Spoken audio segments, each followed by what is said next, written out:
Au regard du cadre de qualification établi par Swiss Universities, les compétences transverses sont définies pour les cursus bachelor et master, tels que la capacité à former un jugement, savoir communiquer ou travailler en autonomie. Ces compétences font donc partie de la formation. Les étudiants sont ainsi amenés à les développer au travers de la rédaction de travaux écrits, lors des examens oraux ou papiers, et plus généralement en menant leurs études sur 5 ans.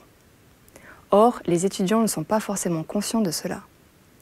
À la suite de la formation universitaire, que les gradués choisissent de poursuivre avec un doctorat ou une activité professionnelle extra-académique, au-delà du diplôme et des savoirs acquis, un certain nombre de compétences sont attendues pour mener à bien leur mission. Comprendre un problème, trouver des solutions, travailler en équipe ou de façon autonome, savoir rédiger, présenter des informations pour un public cible, etc. C'est à ce moment-là que ces compétences deviennent éléments clés pour valoriser son cursus en fonction du profil demandé pour un doctorat ou un emploi. Au service d'orientation et carrière, nous sommes régulièrement amenés à accompagner les jeunes diplômés dans la prise de conscience des compétences transverses, lors de nos permanences et plus longuement durant le suivi que nous proposons au travers du coaching emploi. À partir de notre référentiel de compétences transverses présent dans notre brochure Trouver un emploi, nous amenons les étudiants et diplômés à réfléchir sur leur savoir-faire, comme par exemple s'exprimer en public, mener un entretien, savoir-être, tel que communiquer, travailler en équipe, et faire savoir, c'est-à-dire expliquer, vulgariser et enseigner.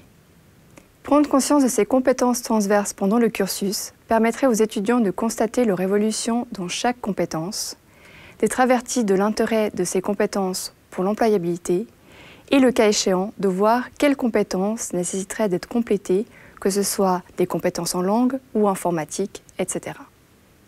Pour développer cette prise de conscience des compétences acquises dans le cursus, les professeurs pourraient par exemple souligner les compétences que leur cours ou séminaire permet de développer, que ce soit au travers des travaux de groupe, des présentations, des rapports, des propositions de solutions à un problème, de répondre de façon concise ou précise lors d'un examen oral et écrit.